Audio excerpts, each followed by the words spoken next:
Oke,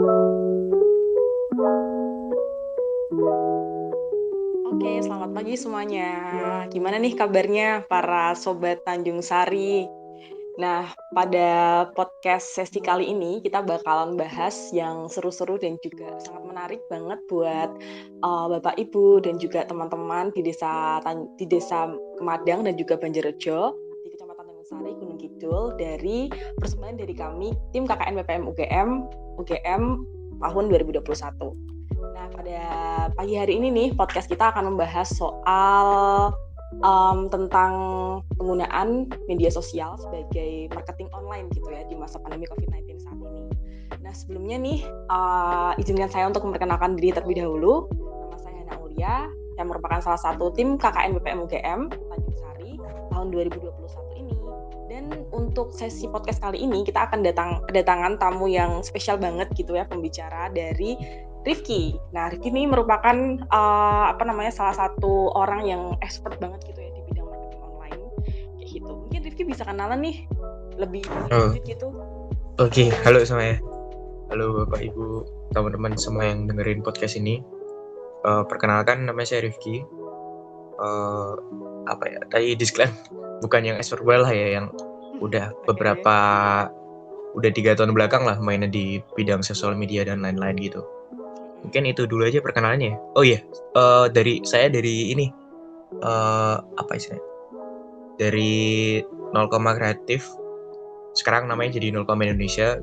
Jadi itu salah satu agensi yang bergerak di bidang membantu UMKM, membantu teman-teman atau yang punya brand itu untuk optimalisasi di bidang sosial media. Gitu aja sih perkenalannya. Terima kasih. Siap. Terima kasih Rifki. Nah, pembicara kita sangat relate sekali ya dengan pembahasan kita pada pagi hari ini nih.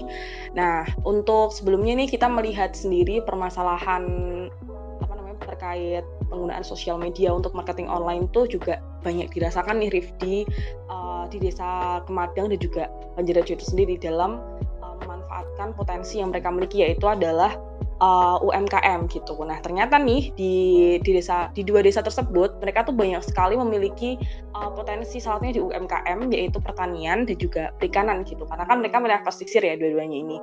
Dan mereka tuh punya banyak produk-produk yang mereka hasilkan gitu. Kalau misal di pertanian mereka punya singkong gitu kan, yang itu bisa diolah menjadi tepung mokaf. Terus kalau misal di bidang perikanan mereka punya nugget, mereka punya bikin kayak keripik seafood gitu. Nah, itu kan menjadi salah satu potensi ya bagi kedua desa tersebut gitu. Tapi kenyataannya itu tidak menjadikan potensi itu tuh bisa meningkatkan kesejahteraan petani dan juga nelayan yang ada di desa Kemadang dan juga Banjarrejo gitu. Nah, ternyata usut nih ketika kita tanya-tanya nih kenapa kok bisa tidak terlalu meningkatkan kesejahteraan masyarakat secara signifikan, karena dari segi penjualan nih gitu kan kita menangkap bahwa ternyata tuh semua barang tuh sebenarnya tuh laku gitu, cuman yang paling penting adalah marketing gitu kan. Nah, di sini banyak dari warga desa di Tanjung Sari itu yang belum terlalu mengenal gitu kan tentang penggunaan sosial media gitu kan, apalagi di masa pandemi kayak gini ya, di mana kita juga dibatasi dari segi mobilitas kayak gitu. Jadi marketing secara konvensional atau secara offline itu juga tidak maksimal gitu dari penjualan atau distribusi dari produk-produk yang mereka hasilkan gitu. Nah, ngomong-ngomong nih soal sosial media sekarang di masa pandemi kayak gini tuh ternyata juga pengguna itu di sosial media juga meningkat pesat gitu ya. Kalau boleh tahu nih, sebenarnya dalam marketing online itu tuh komponen apa aja sih yang terlibat di dalamnya gitu? Apakah cuma jualan di foto terus dikirim di sosmed, di Facebook atau di Instagram gitu aja, atau ada hal lain gitu sebenarnya di marketing online itu sendiri gitu? Oke. Jadi mungkin kalau ngomongin tentang marketing online tuh luas ya. Lain hanya ketika kita ngomongin sosial media sebenarnya basicnya. Jadi sosial media itu adalah salah satu part of dari marketing digital gitu. Kita ngomongin marketing online, marketing digital itu nanti bisa ngomongin tentang SEO, kita ngomongin tentang website, terus ngomongin hal yang lain-lain. Dan untuk di konteks di ini kita especially mau bahas tentang media sosial marketing lah istilahnya, SMM lah, social media marketing.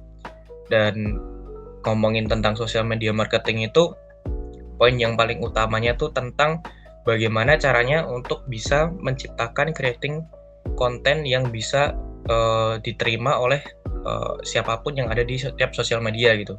Jadi ketika kita ngomongin tentang sosial media marketing itu nanti bakal banyak tentang ngomongin ya kita harus tahu nih siapa sih marketnya kita, siapa sih target marketnya kita. Jadi apapun yang kita buat tuh bisa benar-benar diterima dan bisa pada akhirnya bisa menjadikan selling lah, intinya seperti itu. Itu komponennya nanti ya banyak banget, bisa kita ngomongin tentang konten mapping, kita ngomongin tentang pembuatan konten, kita juga bisa ngomongin tentang optimalisasi melalui ads, terus dan lain lah, ada banyak lah nanti yang bisa kita bahas sebenarnya gitu. Berarti banyak ya, nggak cuman sekedar bikin konten aja, ngupload foto produk, tapi juga ada menentukan target pasar kita, atau juga memanfaatkan tools yang disediakan oleh sosial media itu sendiri ya berarti ya? Iya, intinya seperti itu sih. Jadi nggak hanya sekedar uploading foto, kita juga harus tahu nih siapa sih yang sebenarnya marketnya kita ini. Kan nggak mungkin kan kita ngasih berjualan produk fashion tapi kepada yang sebenarnya nggak beli tentang fashion itu gitu. Kita harus tahu di siapa sih marketnya kita gitu. Dan harus tahu juga siap tipikal media sosial yang kita gunain gitu. Misal di TikTok atau di Facebook sama TikTok ini kan punya dua market yang berbeda nih. Facebook itu tipikalinya orang-orang yang menggunakan Facebook adalah orang-orang yang biasanya suka dengan komunitas, terus range usianya juga sedikit di antara di atas 20 tahunan gitu, 30 tahun mungkin ya kalau di Facebook ya, atau di usia tertentu di 18 ke bawah gitu. Dan itu kan beda banget sama pengguna dari TikTok yang misalnya anak-anak muda 18 sampai 24 tahun gitu. Jadi kita harus paham nih siapa sih market di setiap sosial medianya juga. Jadi ketika kita bikin konten nanti bisa benar-benar tepat. Begitu sih kurang lebih basicnya di awal. Kalau misal dari penjelasan kamu tadi itu yang tahap-tahapannya gitu dalam kita memilih sosial media mana yang bisa kita gunakan, itu tuh tahap-tahapannya apa sih Ki? Apakah kita dari produk kita dulu, kita lihat dulu produk kita apa, baru kita tentuin sosmednya yang dipilih di mana, habis itu kita mau apa gitu, langkah-langkahnya tuh kayak gimana sih? Oke. Kalau aku sih biasanya sih pahami dulu ya dari kitanya seperti apa, dari produk kita seperti apa dulu, kita pahami nih kira-kira ini bakal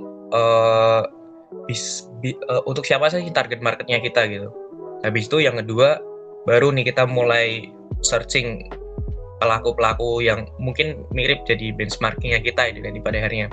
Kita cari nih kompetitornya kita siapa aja, kita pahamin tuh mereka cara mainnya seperti apa di media sosial gitu. Terus poin yang sebenarnya paling penting dalam penggunaan sosial media sebagai marketing itu tuh konsistensi gitu. Jadi mungkin di awal itu terlihatnya kayak kok postingannya sedikit nih yang nge-like gitu. Tapi yang paling utama itu sebenarnya konsisten untuk selalu upload gitu. Selalu upload terus selalu mencoba mengevaluasi kira-kira kurangnya apa ya, kok masih kurang gitu. Begitu sih. Tahapannya tadi kita pahami dulu siapa sih kita tahu dulu marketnya kita seperti apa, coba cari nih kompetitor atau pelaku usaha yang udah sukses gitu. Cara mainnya mereka seperti apa sih? Coba kita amati, tiru, terus modifikasi untuk produk kita sendiri gitu sih. Dan seperti itu terus dilakukan secara konsisten, evaluasi. Intinya sih seperti itu, karena sebenarnya nggak ada rumusan pasti ya kalau ngomongin tentang sosial media marketing gitu. Jadi selalu ada hal yang baru, selalu ada hal yang harus kita cari tahu gitu sih. Konten pun hampir selalu ada yang fresh gitu loh. Begitu sih kurang lebihnya. Mungkin sedikit-sedikit dulu lah, jangan terlalu panjang biar enak nanti nangkepnya. Oke, kalau tadi kan berarti kan ngomongin tahap awal nih ya terkait kita sebelum launching produk gitu kita mengenali dulu nih tentang produk kita tuh bahas apa, terus juga habis itu kita juga tahu tentang kompetitor kita gitu yang juga berjalan di ranah yang sama kayak gitu kan. Habis itu konsistensi untuk upload. Nah, di sini yang kita temui ini dari permasalahan marketing produk di desa Tanjung Sari, di Kecamatan Tanjung Sari, di desa Kemadang sama Banjarjo adalah kemampuan buat masyarakat sana tuh sadar gitu akan untuk selalu konsisten ini loh yang susah gitu, karena mereka tuh juga kan mereka kan nggak edik banget gitu ya ke sosial media kayak gitu. Dan itu tuh gimana sih buat mereka tuh jadi sadar gitu untuk konsisten dalam upload konten atau pembuatan konten itu sendiri gitu. Mereka juga ada kesusahan nih dalam pembuatan konten gitu. Mungkin kamu bisa kasih tips gitu ya terkait tips-tipsnya bikin konten, cari ide atau dan lain-lain gitu yang mereka butuhkan gitu untuk tetap konsisten dalam pengelolaan sosial media itu sendiri. Oke, kalau untuk konsisten ya, ini kunci tadi tentang konsistensi ya. Konsisten. Kalau dari saya sih biasanya ini, kalau mencobanya tuh berawal dari tiap bulan lah. Makanya tadi aku ngomong tentang planning kan, di planning itu. Setiap bulan itu coba kita bikin konten planning dulu nih, kita susun. Jadi nggak setiap hari, kalau setiap hari kan mungkin capek ya, kayak nggak begitu, apa istilahnya, oh harus apa ya ini ya gitu. Tapi kalau kita coba untuk setiap ulangan lah sekitar 1 hari aja untuk membuat planning tentang kira-kira konten apa yang mau kita lakuin, terus campaign itu kampanye apa yang mau kita lakuin. Kita bikin soft selling nih di sekitar ini, soft selling atau hard selling, langsung bikin promo. Atau kalau sekarang kan udah biasa nih kita tahu kayak hari belanja online nasional atau seperti apa, itu banyak banget kan. Coba kita mapping dulu di tanggal, kita susun kontennya, dan mungkin dicicil nanti setiap harinya ngedesain atau cari ngumpulin dulu foto produknya. Jadi tiap hari pun tinggal upload gitu. Atau sebenarnya juga banyak kok kalau misalnya pengen cari tahu tuh yang aplikasi yang untuk bisa langsung upload gitu. Tapi saya nggak pernah ngelakuin, jadi lupa. Gitu sih. Oke. Aplikasinya apa? Oke, berarti ketika masyarakat di sana atau pemuda-pemuda yang ada di desa Banjarjo sama Kemadang, mereka bisa bikin planning konten gitu ya, bikin konten 1 bulan mereka rencanakan gitu, terus bikin soft selling sama hard selling juga tadi, bikin strategi gitu ya, buat momen-momen tertentu gitu setiap tanggalnya, dan juga cicil gitu ya untuk ngedesain sama kumpulin foto produk gitu. Berarti dalam yang dibutuhkan gitu dalam proses ini berarti ada apa aja tuh Ki? Kayak kemampuan apa aja tuh? Kemampuan desain, kemampuan apa lagi gitu mungkin? Desain, terus foto juga bisa ya. Karena ya tergantung, kita kan di awal kan step satunya coba cari nih cara main community kita seperti apa, dan tipikal target marketnya kita seperti apa gitu loh. Misalnya kayak bikin konten-konten yang lucu untuk bisa menarik perhatian atau seperti apa, itu kan ada tujuannya masing-masing kan. Tergantung apa muatan konten apa yang mau kita deliver ke marketnya gitu, berdasarkan target market yang kita punya gitu. Oke. Kalau biasanya tuh di sosial media itu sendiri, misalnya Instagram gitu, itu konten-kontennya tuh isinya apa aja sih selain kayak promo atau yang lain gitu? Selain itu apa ya? Kalau misal konten-konten gitu di sosial media gitu buat jualan online? Sebenarnya banyak ya kalau ngomongin jualan online, karena ya tadi aku sempat nyinggung tentang soft selling sama hard selling kan. Ketika kita punya produk nih, itu justru jangan sampai bikin konten-konten yang hanya jualan terus gitu. Kita cobalah bikin konten-konten yang sifatnya aktivitas. Basicnya gini, aku selalu melogikanya sosial media itu sebagai tools, dan dalam berkomunikasi itu otomatis ya selayaknya orang berkomunikasi gitu loh. Nggak selamanya kan tentang jualan kan, kita juga ngomongin tentang ya mungkin menyapa pelanggan atau melakukan aktivitas untuk bisa berinteraksi gitu. Ya selayaknya kita berkomunikasi sama pelanggan dengan media sosial aja gitu. Membayangannya paling enak seperti itu dulu. Jangan cuma sekedar katalog, tapi lebih banyakin juga tentang ya mungkin bisalah bikin konten-konten sesuai dengan apa yang lagi viral saat ini gitu, untuk bisa narik pelanggan. Kita cari apa istilahnya traffic di situ melalui konten yang lagi populer gitu. Banyak sih sebenarnya kalau mau sosial media. Iya sih. Oke. Mungkin buat pemuda dan juga pemudi warga desa Kemadang dan juga Tanjung Sari, juga bisa melihat gitu ya di yang rame-rame di Twitter atau di Instagram gitu kan, trending topiknya tuh lagi bahas apa sih gitu kan, kita bisa ikuti dan juga bisa dikontekstualisasikan sama produk kita gitu. Nah terus Niki, kalau misal selain sosial media Instagram atau Facebook gitu yang bisa atau yang mudah gitu untuk digunakan oleh pengguna baru gitu ya di sosial media itu apa aja ya selain itu? Ada nggak? Apa maksudnya gimana? Eh, tentang Selain Instagram sama uh, Facebook nih, sosial media yang kan itu kan banyak ya penggunanya gitu kan. Nah, kalau untuk kayak warga desa di Kemadang sama Banjarjo gitu yang mungkin bisa dibilang mereka pemula gitu dalam penggunaan sosial media gitu. Ada lagi nggak sosial media yang mudah dan ramah untuk digunakan untuk pemula gitu? Selain sebenarnya sosial. Nah, mungkin ini ya kalau ngomongin sosial media uh, yang mudah bagi pemula sebenarnya Facebook sama Instagram tuh basicnya sederhana ya. mm-mm. Mungkin kalau yang lebih expert dikit tuh TikTok mungkin karena kan dia pure bikin video gitu, nggak bisa sekedar upload foto terus caption gitu. Jadi kan harus punya apa sih yang bikin tahu nih trennya apa, musiknya seperti apa, itu kan mungkin secara pembuatan konten lebih susah ya. Tapi yang lebih mudah Iya. sih Oke ya oke mungkin oke. malah justru Facebook sama Instagram itu yang secara konsep lebih sederhana ya. Karena Hmm. sisanya itu banyak kan harus mungkin kalau di Twitter itu ya fokus sama tulisan-tulisan, terus di mainan hashtag sama tulisan lah di Twitter. Kalau di uh, TikTok snack video juga rata-rata mainannya kan di creating video yang bisa viral gitu kan. Itu sih kalau paling sederhana justru di Instagram sama Facebook itu. Kalau untuk Oh, pemula ya ini aja sih paling sesederhana tipsnya atau sering-sering aja cari yang lagi viral apa sih atau muatan cerita yang lagi rame dibahas sama masyarakat apa sih gitu gitu aja sih kalau di sosial media oke oke sip manfaatin sip. momentum gitu loh kayak di sosial media tuh. Oh, oke, berarti manfaatkan momentum itu ya. Mm-hmm. Kunci dari kita bisa ikut trending gitu buat ikutin arus gitu sosial media gitu ya. Oke. Selama kamu bekerja di ranah itu, kalau menurut kamu sendiri nih, pemerintah sendiri itu sudah berupaya apa sih untuk menggencarkan online marketing gitu di masa pandemi kayak gini gitu, khususnya untuk para UMKM kecil gitu. Oke.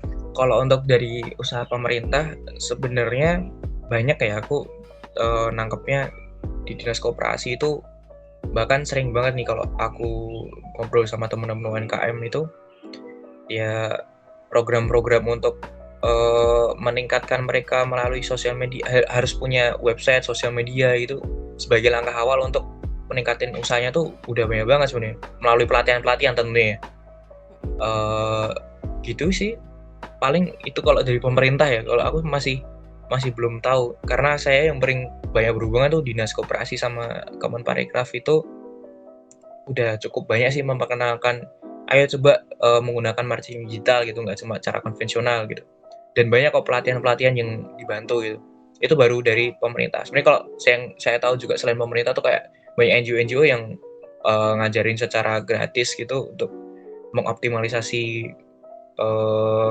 media sosial dan media digital lainnya gitu seperti website dan lain gitu itu udah banyak banget sebenarnya.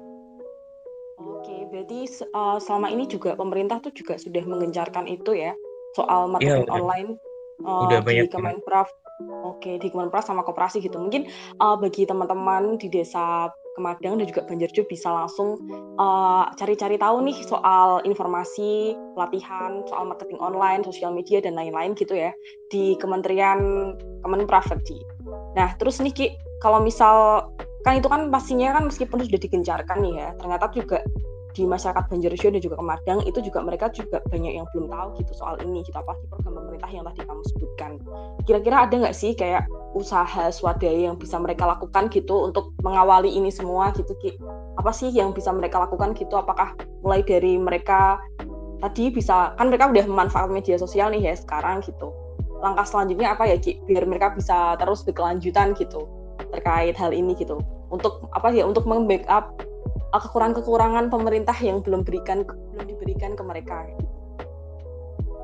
Oke, kalau dari aku sih ketika ngomongin tentang apa sih yang bisa dilakuin gitu, step paling dasar itu tuh sebenarnya mungkin kalau istilah zaman sekarang sih kayak berjejaring ya. Bagaimana sih kita bisa sesama pelaku UMKM, sesama pemuda gitu belajar bareng lah untuk saling Iya. mencoba mencapai ya kita pengen untuk bisa sama-sama maju kan itu melalui media sosial. Jadi saling sharing aja gitu. Toh juga banyak kok misalnya sekarang tuh ketika kita cek di media sosial gitu banyak content creator itu yang secara gratis membagikan tipsnya untuk gimana sih caranya untuk optimalisasi di sosial media gitu udah banyak banget. Cari di Instagram, di TikTok, bahkan di YouTube itu udah banyak. Terus juga mungkin pemuda-pemuda yang pengen belajar tentang digital marketing pun banyak course-course online yang gratis gitu bisa diakses di Coursera, di mana lagi Udemy itu juga banyak gitu. Dan nanti dari komunitas yang dibangun itu tadi atau jejaring yang dibangun ya sharing-sharing informasi di situ gitu. Sebenarnya sesederhana itu aja sih. Melakukan itu secara konsisten menurutku bakal oke sih. Karena di digital marketing, social media marketing itu semuanya benar-benar liquid dan benar-benar bisa nggak ada rumusan pastinya itu loh. Algoritma juga berubah. Sebenarnya nggak algoritma sih kayak di Instagram itu tuh dia machine learning, jadi tergantung trennya apa dia punya rumusannya sendiri gitu. Makanya harus selalu up to date, harus selalu tahu nih lagi ada fitur apa nih yang bisa kita pelajarin gitu. Ini selalu sharing dengan kelompok yang jejaring yang dibangun itu tadi sih. Poinnya di situ. Oke, berarti kuncinya adalah tidak putus untuk belajar gitu ya, dan juga berjejaring dengan banyak orang gitu untuk terus belajar mengenai marketing di ranah online gitu kan. Apalagi untuk pemuda-pemuda di Desa Kemadang sama Banjarjo nih, untuk bisa meningkatkan perekonomian dan juga UMKM-nya itu juga bisa meningkatkan kesejahteraan masyarakat di sana. Nah, mungkin dari kita yang obrolin tadi sudah banyak gitu ya untuk membahas terkait planning awal gitu untuk membentuk atau juga membangun gitu fondasi gitu ya dari kita membuat marketing online khususnya di sosial media. Tadi Kiki juga menyampaikan kita awal-awalnya adalah kita harus tahu gitu kan terkait produk kita tuh apa gitu kan, untuk mengetahui juga soal kompetitor yang kita sesuai dengan produk yang kita bikin, terus habis itu konsisten gitu ya untuk selalu upload di konten-kontennya. Terus untuk planning kontennya juga kita bisa bikin per bulan, juga ada mapping juga, soft selling, hard selling gitu kan.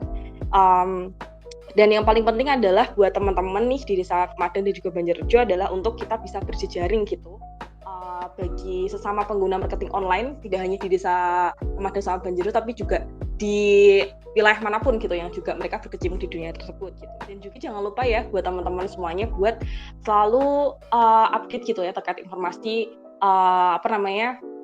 usaha pemerintah gitu dalam memajukan marketing online di Indonesia gitu. Khususnya di masa pandemi seperti ini, pastinya kita juga lebih bisa untuk memanfaatkan gitu, mengoptimalisasi teknologi gitu kan di sosial media yang sering kita gunakan gitu. Jadi sosial media nggak cuma kita bisa gunakan untuk update tentang keseharian kita, tapi juga bisa untuk menghasilkan uang, dan itu bisa memperbaiki perekonomian di desa 2 tersebut kayak gitu. Nah, mungkin itu aja sih untuk podcast pada hari ini.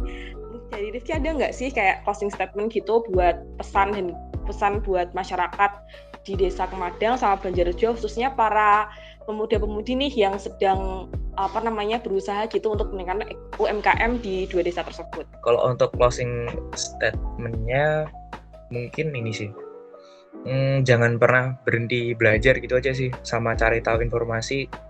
Karena untuk apapun itu kalau kita berhenti belajar ya nggak bakal bisa berkembang gitu. Ilmu pengetahuan semuanya serba baru, teknologi juga cepet banget sekarang. Kayak di Instagram sekarang udah ada Reels gitu pun, itu kan nggak kita duga ya sebelumnya. Itu sih selalu belajar dan selalu riset. Itu riset dalam artian kita cari, nggak yang seribet itu sih, riset tuh cari tahu gimana sih sekarang gitu, cari tahu gitu aja sih, sederhana itu aja sih.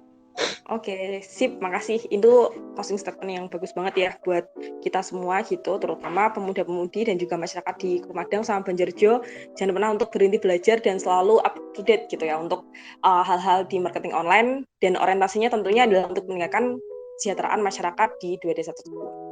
Oke deh, itu aja dari kita di tim KKN PPM UGM tahun 2021 Desa Kemadang dan juga Banjarjo, Kecamatan Tanjungsari, Gunung Kidul. Nantikan juga podcast-podcast kita selanjutnya. Sampai jumpa, dadah.